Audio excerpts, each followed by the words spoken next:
comment un ancien prof de maths, qui d'ailleurs n'avait même pas eu le diplôme pour être prof de maths, il en a simplement jamais eu, a pu sans l'aide de personne devenir milliardaire, et puis sans l'aide de personne mettre en place le plus gros réseau au monde qui puisse exister, et puis sans l'aide de personne, être ami avec les personnes les plus influentes et les plus riches que toute cette planète ait pu connaître, et puis sans l'aide de personne, être protégé par le gouvernement à tous les aspects, à tous les étages, et puis apparemment sans l'aide de personne aussi, a décidé de ne plus jamais pouvoir ouvrir les yeux. Ça va faire 3 jours que tout le monde reparle de cette affaire, tout simplement parce qu'on a enfin eu les preuves tant attendues, les preuves que Trump nous avait promis, les preuves que le FBI, la CIA, les services secrets nous avaient promis, les preuves que tous les médias nous avaient promis. On allait enfin savoir ce qui s'était passé, combien de personnes étaient impliquées, qui était impliqué, et ce qu'il allait en devenir par la suite. Et du coup, comme je viens de le dire, les preuves, on les a eues ce week-end. Bah, il y en a pas. En fait, les preuves, c'est qu'il n'y a pas de preuves. Même s'il y en avait il y a encore une semaine, et puis 1 mois, et puis 3 mois, et qu'elles allaient enfin être disponibles, déclassifiées, bah en fait, on nous a déclassifié le fait qu'il n'y avait rien de classifié. Ok. Ah, mais on nous a quand même donné enfin les enregistrements de la caméra de surveillance de ce qui s'est passé cette nuit-là. Par contre, il manque 1 minute de la vidéo. Et puis d'ailleurs, c'est pas la vidéo de sa cellule. Et puis aussi, malheureusement, quand on analyse les métadatas de la vidéo, en fait, elle a été éditée sur Premiere Pro. Donc, c'est-à-dire que nous, quand on voit le compteur sauter et qu'il manque 1 minute dans cette vidéo de preuve, eh bien, en fait, il manque beaucoup plus, on sait pas combien, et il y a carrément des séquences qui ont été altérées. On se fout de notre gueule. En 74, Epstein, il a quelque chose comme 25 ans, et il va un peu échouer, abandonner l'université. Il était dans une fac de maths. Bon, je sais pas trop pourquoi, en tout cas, ça marche pas très bien, et il a pas son diplôme, il échoue. Du coup, évidemment, il va bosser à McDonald's. Pas du tout, il va devenir prof de maths à la Dalton School, l'école privée la plus prestigieuse de Manhattan, une école d'élite. On sait pas pourquoi, on sait pas comment, mais en tout cas, le directeur lui-même de l'école va l'embaucher. Et puis du jour au lendemain, il va quitter son poste de prof de maths pour devenir trader chez Bernstein. Et il va devenir milliardaire. Alors, pas grâce à Bernstein, c'est pas là qu'il va faire ses milliards. Et en fait, on sait pas trop où il fait ses milliards. C'est-à-dire que Jeffrey Epstein, de nulle part, il va devenir milliardaire. On n'a encore jamais compris, ni jamais su comment il était devenu riche. On parle pas d'héritage, on parle pas de vente, on parle pas de quelque chose magnifique qu'il aurait pu faire au sein de la bourse, non, juste il va devenir milliardaire. C'est-à-dire que tu as des pays qui ont déjà enquêté sur le dossier, on sait pas comment ce type est devenu riche. Et on sait même pas réellement à quel point il est devenu riche. On sait qu'en tout cas en termes d'assets, il y a à peu près 600 millions, 700 millions, donc on se rapproche du milliard, mais on sait pas pourquoi, on sait pas comment, on sait pas quand. Et ensuite avec sa meilleure amie, complice, copine, c'est assez ambigu, Ghislaine Maxwell du coup, il va mettre en place un des plus grands réseaux au monde. Réseau qui n'aura comme clients que les plus riches, les plus fortunés, les grandes célébrités. On parle que de présidents, de stars de la télé, de stars du cinéma, de chanteurs, chanteuses, de princes, de rois, de ministres, que les plus influents, d'accord? Ghislaine, elle sera considérée comme une complice, puisque c'est elle qui va aussi beaucoup l'aider à mettre en place tout ce système. Et puis des années après, va savoir pourquoi ou va savoir comment, il va se faire gauler. Et quand il va se faire choper, on va se rendre compte que tout ce qu'il avait mis en place, que ça soit son île paradisiaque où il se passait des tonnes de saloperies, mais aussi toutes les dépendances qu'il avait dans plusieurs pays différents, tout était sur écoute. Il y avait des caméras de surveillance cachées de partout, des micros, et pendant toutes ces années, tout ce qu'il organisait, tous ses clients ont été filmés. Et donc évidemment, le FBI va tout saisir. Et ça va devenir une des plus grosses histoires de ces décennies en fait. L'enquête va se développer, donc pendant ce temps-là, évidemment, il va être mis en prison. Et il va plus jamais pouvoir en sortir, puisqu'en fait, maintenant, le type ne peut plus ouvrir les yeux. Mais il y a un petit problème avec ça, c'est que la prison, eh bien, n'a aucune preuve de ce qui s'est passé, il ne sait pas réellement ce qui s'est passé. En tout cas, elle dit que c'est lui-même qui a pris cette décision. On a un autre problème, évidemment, aussi, c'est que, eh bien, comme de par hasard, les caméras de surveillance, ça faisait quelques jours qu'elles ne filmaient plus devant ou sa cellule. Et puis, on a aussi un autre problème, c'est que les gardes en question, ce soir-là, comme de par hasard, chose qu'ils ne font jamais, ce soir-là, eh bien, n'ont pas fait de ronde et n'ont pas fait de check-up. Du coup, il a fallu attendre le lendemain pour comprendre ce qui s'est passé. Et puis, on n'a pas de chance non plus parce que même les autres gardes, donc ceux qui étaient censés faire la ronde et ceux qui étaient présents sur place en stationnaire, ils se sont tous endormis en fait. Ils ont tous piqué un somme, c'était fatigués. Ils ont tous fait la sieste quelques heures. C'est quelques heures où il s'est passé ce qui s'est passé. Alors évidemment, personne n'y croit à ce moment-là. Tout le monde dit que c'est bon, clairement quelqu'un l'a supprimé en fait. C'est pas du tout logique de se dire que de lui-même il aurait fait ça. Le mec est milliardaire, il a pu sortir des tonnes d'affaires qui étaient déjà vraiment très louches par le passé, juste avec sa thune et ses connexions. Il n'y avait aucune raison qu'il prenne cette décision. Et puis bon, évidemment, on a un type qui est vraiment sans défense dans une cellule, avec les personnes, mais toutes les personnes les plus riches et les plus puissantes de la planète, qui voudraient qu'il ne puisse jamais pouvoir parler. Mais c'est lui qui a pris cette décision. Et il y a tellement de personnes qui n'y croient que même Trump, ça va faire partie des choses qui vont beaucoup l'aider à enfin redevenir président récemment. Lui-même, il avait indiqué qu'une des choses qu'il ferait à tout prix, ça serait sortir les dossiers classés sur Kennedy et les dossiers classés sur Jeffrey Epstein. Bill Clinton. Nice guy. Got a lot of problems coming up, in my opinion, with the famous island with Jeffrey Epstein. Would you declassify the 9/11 files? Yeah.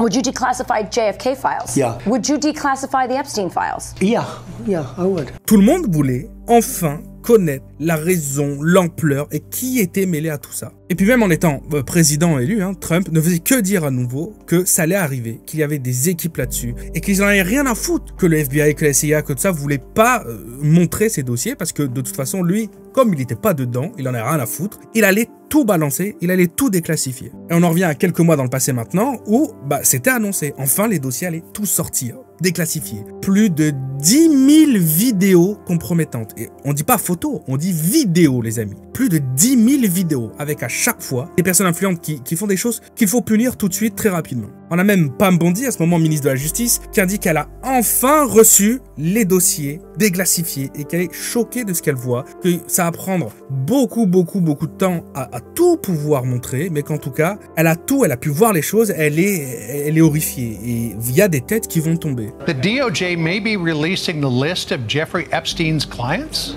Will that really happen? It's sitting on my desk right now to review. A lot of people are wondering, because you said last week that you have the Epstein files on your desk, when can we see them and what's taking so long to release them? I think tomorrow, Jesse, you're going to see some Epstein information being released. There are tens of thousands of videos of Epstein.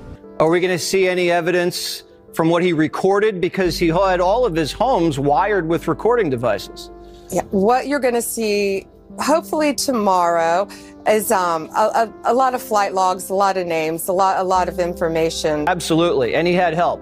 That's for sure. He sure did. We have flight logs, we have information, names that will come out. Is it going to be shocking? I don't see how it's not shocking that there were so many individuals that were hidden and kept secret and not been held accountable. They walked out of the White House holding binders labeled the Epstein file. On a Kash Patel et Dan Bongino qui, pour un, étaient dans les services secrets américains, l'autre, je crois, c'était le FBI, qui vont eux-mêmes sur des plateaux télé, sur des podcasts très reconnus comme Joe Rogan et compagnie, ils vont dire, mais évidemment que c'est pas lui qui s'est fait ça, Epstein. Évidemment que c'est quelqu'un qui l'a fait taire. Arrêtez de croire n'importe quoi. Vous allez voir, on va sortir les dossiers, on va tout savoir. Nous, on le sait au sein du FBI, nous, on le sait au sein des services secrets, que c'est pas lui qui a pris cette décision. On le sait très bien. Et ça, c'est qu'une infime partie de toutes les personnes qui dénonçaient la situation et qui expliquaient qu'on va bientôt tout savoir, heureusement, et qu'il faut tous les faire tomber. Why is the FBI protecting the greatest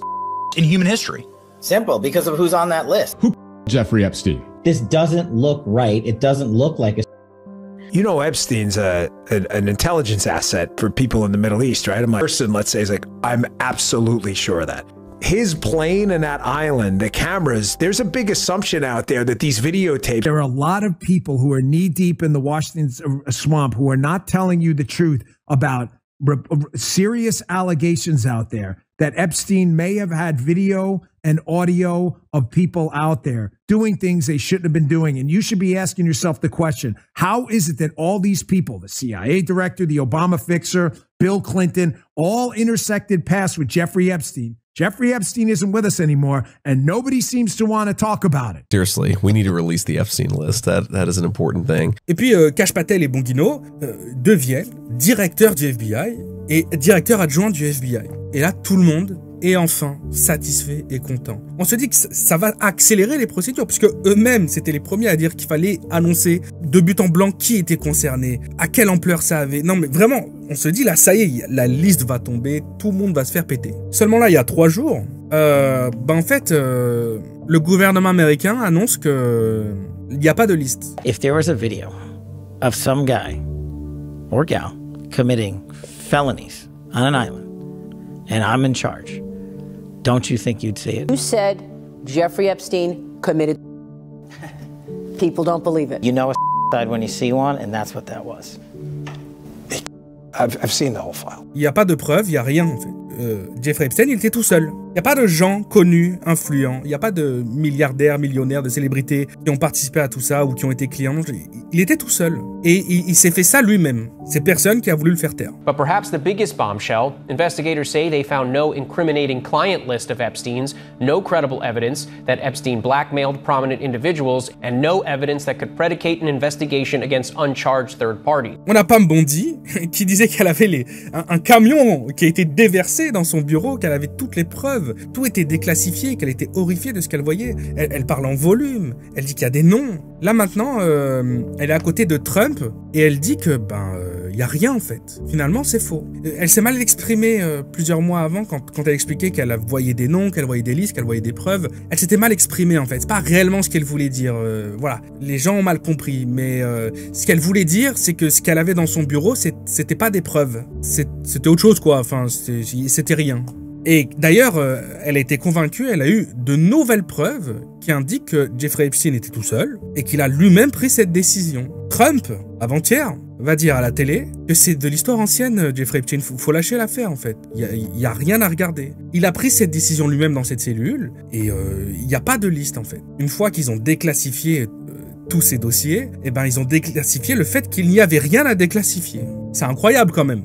Are you still talking about Jeffrey Epstein? This guy's been talked about for years. That is unbelievable.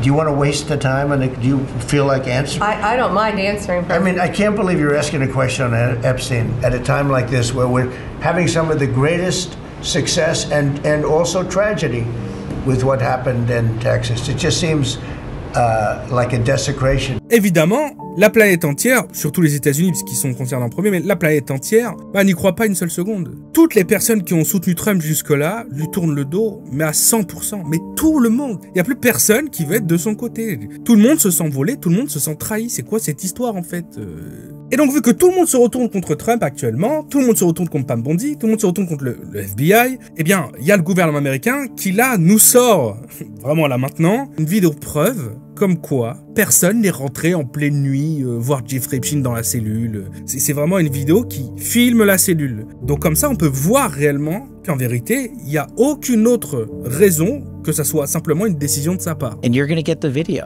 of the cell. And you're going to see for yourself. We do have video. It's not the greatest video in the world. I don't want to set expectations on fire. However, the video does show in that specific block that he goes in, made a phone call. You'll see 12 hours of guards going to basically check on him, come back. You'll see no one really comes out in that bay, in that area, than him. There's no one in there. Ils vont balancer la vidéo. Et puis déjà, c'est un mytho, en fait. Parce que c'est pas du tout la cellule de Jeffrey Epstein qui est filmée. C'est une caméra de surveillance qui est dans un angle particulier, qui ne filme même pas, mais alors pas du tout, la cellule. Elle filme le poste de contrôle un peu en bas, une cellule sur la droite, qui n'a rien à voir, parce que Jeffrey Epstein est carrément à l'opposé de cette pièce, de l'autre côté du hangar. La seule chose qu'on peut y voir, c'est les escaliers, un bout des escaliers, quelques millimètres de ces escaliers vers la cellule de Epstein. Et puis dans cette vidéo, comme j'ai dit plus tôt, déjà, il y a une minute qui saute. On ne sait pas pourquoi, il y a une minute de cette vidéo qui saute. Pile au moment où Jeffrey Epstein a décidé de ne pas se réveiller le lendemain. Mais bon, il y a Pam Bondi et Trump, là, qui viennent de nous expliquer pourquoi il manque une minute de cette vidéo, il n'y a pas de souci. Est-ce qu'on a appris au bureau des prisons, c'est que chaque nuit, la vidéo se réinitialise. Et chaque nuit, il y a une minute qui disparaît. C'est un problème technique. Puis ensuite, on a des personnes qui vont analyser les métadatas de la vidéo, qui est censée être la vidéo originale, de la source du matériel carcéral, d'accord? Et on se rend compte qu'en fait, ce n'est pas une vidéo originale. La vidéo source a été prise, a été importée dans le logiciel d'edit Premiere Pro de chez Adobe, parce que ce qu'on utilise tous, youtubeurs, pour monter nos vidéos, et elle était fortement altérée. Donc de la rapidité, des cuts qui ont été faits, et il y a carrément des changements d'aspect ratio, c'est-à-dire que ça passe d'une résolution à une autre résolution. Vraiment, ça a été touché, quoi. Ça a été monté. Il y a des personnes qui ont été encore plus loin et qui ont remarqué qu'à un moment donné, on peut voir des pixels orange, donc une tenue orange de prisonnier, totalement en dehors des libertés des prisonniers, c'est-à-dire que normalement, je crois que c'est à partir de 19h, ils peuvent plus sortir de leur cellule, mais là, on voit qu'il y a un prisonnier qui descend et monte à la cellule d'Epstein. Le gouvernement va se défendre en disant ok, effectivement, vous hallucinez pas, il y a vraiment, du coup, une tenue orange qui monte et qui descend, enfin qui descend et qui monte, mais pour le coup, c'est simplement quelqu'un qui travaille dans la prison et qui portait du linge, qui portait une tenue de prisonnier. n'est pas un prisonnier. Et puis après, la prison va finalement dire que de toute façon, Jeffrey Epstein, même si c'est pas autorisé, c'est pas du tout être accepté, ce qu'il s'est déroulé, en vérité, Jeffrey Epstein, il avait le droit de, des fois, sortir la nuit pour passer des coups de fil. Donc en fait, il sortait de sa cellule, il allait passer ses coups de fil, et il allait rentrer dans sa cellule. Donc au final, c'est Jeffrey Epstein qui serait descendu, passer des coups de fil et re-rentrer dans sa prison. La vérité, c'est qu'il y a beaucoup de personnes maintenant qui pensent sincèrement que toute cette histoire, c'est en fait un compromat. Un compromat, c'est issu de la Russie, et c'est une méthode qui est utilisée par le KGB, les services secrets russes, pour pouvoir faire ce qu'ils voulaient de personnes influentes sur la planète. Ils ont inventé un système, en fait, le compromat, qui est tout simplement le fait de piéger des personnes influentes, des présidents, des ministres, des rois, des princes, des milliardaires, des célébrités, dans des situations extrêmement compromettantes en les filmant à leur insu, pour ensuite, eh bien, pouvoir les faire chanter. Et ça, c'est pas une théorie du complot, je veux dire. Le compromat, c'est quelque chose qui a été mis en place, on le sait, c'est quelque chose qui existe. Il y a un petit peu ce phénomène qui est souvent ressorti quand on parle de compromat. On dit que souvent, les salons de massage qu'il y a, ne serait-ce qu'à Paris, ou même dans des endroits comme en Thaïlande ou d'autres pays, mais en vérité, il y en a pas mal qui sont complètement mouchardés, il y a des caméras, il y a des micros, et eux, avec leur système de reconnaissance faciale, eh bien tous ces salons-là sont tout simplement reliés en cloud et reliés à la Chine, et ils attendent qu'il y ait des personnes influentes ou des personnes riches qui rentrent dans ces salons, et après, ils ont des preuves si un jour, ils veulent les faire chanter. Ce qui expliquerait pourquoi personne voulait que Jeffrey Epstein parle, par exemple. Alors je vais être franc, j'en ai aucune idée, je trouve que cette histoire, elle sent un peu mauvais quand même, donc je suis de loin. Moi, j'enquête pas personnellement. De toute façon, j'ai pas les compétences et je suis bien trop loin de tout ça. Mais c'est quand même l'affaire qui fait le plus parler en ce moment. Vraiment, c'est incontournable. Abonne-toi, on se retrouve demain ou après-demain pour une prochaine vidéo. C'était Théo.